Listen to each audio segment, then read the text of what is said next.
नमस्कार, स्वागत है आप सभी लोगों का। और आज इस वीडियो में हम जो बात करने वाले हैं वो एक बहुत ही इम्पोर्टेंट टॉपिक्स हैं, टाइप्स ऑफ फीडिंग ट्यूब। भोजन की जो नलियाँ होती है वो कितने प्रकार की होती है। आपने जब आप हॉस्पिटल में जाते हो तो एक चीज़ आपने ज़रूर देखी होगी, जो डिफरेंट प्रकार के जो पेशेंट होते हैं, खास तौर पर जो ओल्ड एज के जो पेशेंट होते हैं, जो छोटे छोटे जो बच्चे होते हैं जो हॉस्पिटल्स में एडमिट होते हैं, उनके नाक के ऊपर, उनके मुंह में या पेट में एक ट्यूब लगाई हुई होती है, जो कि आपने ज़रूर देखी होगी। और आपके मन में एक क्वेश्चन आया होगा कि भाई ये जो ट्यूब है वो क्यों लगाई जाती है, किस वजह से लगाई जाती है और ये क्या काम करती है। तो इस ट्यूब के बारे में इस वीडियो में हम पूरी नॉलेज देने वाले हैं। तो चलिए वीडियो को हम शुरू करते हैं।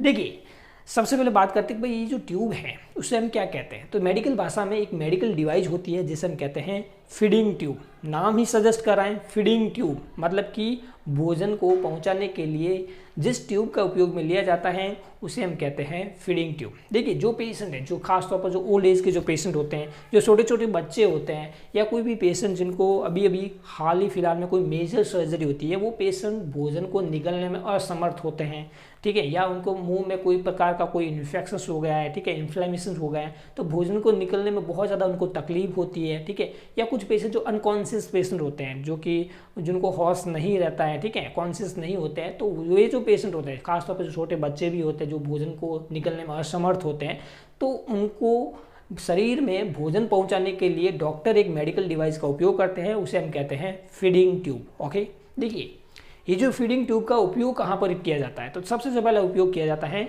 शरीर में भोजन को पहुंचाने के लिए इसका उपयोग किया जाता है। सेकंड जो इसका उपयोग है, जो मेडिकेशन, जो पेशेंट जो मेडिकेशंस नहीं ले पाते हैं, टैबलेट, कैप्सूल्स, पिल्स वगैरह लेने में असमर्थ होते हैं, तो ये जो मेडिसिन को भी शरीर के द्वारा, मतलब कि फीडिंग ट्यूब के द्वारा शरीर में पहुंचाया जाता है। नेक्स्ट अगर हम बात करें, कोई पेशेंट है जिनके पेट में बहुत ज़्यादा गैस भर गई है या ब्लोटिंग हो रही है, ठीक है, तो गैस को बाहर निकालने के लिए भी फीडिंग ट्यूब का उपयोग किया जाता है। जो पेशेंट जो भी जिनके पेट में जो अनडाइजेस्ट भोजन होता है, ठीक है, अनडाइजेस्ट जो फूड होता है, वो पेशेंट को नौजिया करता है या वॉमिटिंग कर सकता है, ठीक है। तो अनडाइजेस्ट फूड को शरीर से बाहर निकालने के लिए भी जिस ट्यूब का उपयोग किया जाता है उसे कहते हैं फीडिंग ट्यूब। ओके, तो ये अलग अलग तरीके से अलग अलग उपयोग किया जाता है फीडिंग ट्यूब का। अभी हम बात करते हैं कि भाई फीडिंग ट्यूब कितने प्रकार की होती है। देखिए, फीडिंग ट्यूब खास तौर पर दो प्रकार की होती है। एक तो है वो जो टेम्परेरी यूज़ किया जाता है, और सेकंड जो होती है वो ज़्यादातर लंबे समय तक यूज़ में ली जाती है। टेम्परेरी जो यूज़ ली जाने वाली जो फीडिंग ट्यूब है वो दो प्रकार की होती है। सबसे जो पहली होती है वो ओरोगैस्ट्रिक और सेकंड होती है नेजोगैस्ट्रिक। नाम ही सजेस्ट कर रहा है ओरोगैस्ट्रिक। जो ट्यूब मुंह के द्वारा लगाई जाती है उसे हम कहते हैं ओरोगैस्ट्रिक, और जो ट्यूब नाक के द्वारा गले से होकर, इसोफेगस से होकर पेट में डाली जाती है उस ट्यूब को हम कहते हैं नेजोगैस्ट्रिक ट्यूब। ओके, देखिए, ये जो दोनों ट्यूब है, नेजोगैस्ट्रिक, ओरोगैस्ट्रिक, ये कम समय तक लगाई जाती है। इसको हम लंबे समय तक नहीं लगा सकते। अगर हम लंबे समय तक लगाएंगे तो हमारे जो फेरिंग्स हैं, हमारे जो लैरिंग्स हैं, वो डैमेज हो सकते हैं, ठीक है। लंबे समय तक लगाने के लिए डॉक्टर है वो अलग तरीके से फीडिंग ट्यूब का उपयोग करते हैं, जो कि हम कहते हैं G tube and J tube. G tube को हम कहते हैं गैस्ट्रिक ट्यूब, और जे ट्यूब जो है वो हमारे इंटेस्टाइन, ठीक है, जंजन में उसको डाली जाती है। तो जे ट्यूब एंड जी ट्यूब को लंबे समय तक पेशेंट को भोजन को प्रोवाइड करने के लिए जो फीडिंग ट्यूब का उपयोग लिया जाता है उसे हम जी ट्यूब एंड जे ट्यूब कहते हैं। ओके, देखिए, जी ट्यूब में पेशेंट को लगाने के लिए डॉक्टर को पेशेंट के जो लेफ्ट साइड में अपर वाला जो पार्ट होता है पेट के, वहाँ पर एक इंसिजन किया जाता है, वहाँ पर एक कट लगाया जाता है, और कट की हेल्प के द्वारा जी ट्यूब पेशेंट के स्टमक में डाली जाती है। उसे भी थोड़ा सा सर्जिकल प्रोसीजर करने की आवश्यकता होती है, ठीक है। जो सेकंड जो ट्यूब होती है जे ट्यूब, उसको हम स्मॉल इंटेस्टाइन में डाला जाता है। उसको यहाँ पर जो हमारे जी ट्यूब डाली जाती है उसके थोड़ा सा नीचे की ओर इसको डाला जाता है, स्मॉल इंटेस्टाइन में डाला जाता है।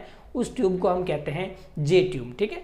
ये जो दोनों ट्यूब है, जी ट्यूब एंड जे ट्यूब, उसको लंबे समय तक पेशेंट को खाना को प्रोवाइड करने के लिए, मेडिकेशन प्रोवाइड करने के लिए, या कोई फ्लूइड प्रोवाइड करने के लिए लंबे समय तक इन दोनों ट्यूब का उपयोग में लिया जाता है। दोस्तों, इसके अलावा भी एक और टेक्निक्स होती है जिसे हम कहते हैं PEG टेक्निक्स। PEG का पूरा नाम है पॉलीक्यूटेनियस एंडोस्कोपिक गैस्ट्रेक्टोमी। ये एक टेक्निक्स होती है। उसमें क्या होता है कि जो गैस्ट्रिक जो ट्यूब है पेशेंट के सीधा स्टमक में कट लगाकर डाली जाती है। इसमें एक इंस्ट्रूमेंट होता है जिसकी हेल्प से वहाँ उसके आगे, जिसे हम इंस्ट्रूमेंट को कहते हैं एंडोस्कोप, ओके। और एंडोस्कोप के आगे एक कैमरा लगा हुआ होता है जिसे हम आसानी से क्लियर देख सकते हैं कि भाई जो ट्यूब है वो सही तरीके से स्टमक में गई है या नहीं गई है। तो पीईजी टेक्निक्स के द्वारा भी पेशेंट के स्टमक में ट्यूब डाली जाती है। तो दोस्तों आशा करता हूँ कि इस वीडियो में आपको जो डिफरेंट प्रकार की जो फीडिंग ट्यूब होती है उसके बारे में एक बेसिक नॉलेज मिली होगी। अगर वीडियो पसंद आए तो वीडियो को लाइक करो, शेयर करो, चैनल में पहली बार हैं तो चैनल को सब्सक्राइब करो। मिलेंगे एक नई वीडियो के साथ, तब तक के लिए जय हिंद, वंदे मातरम।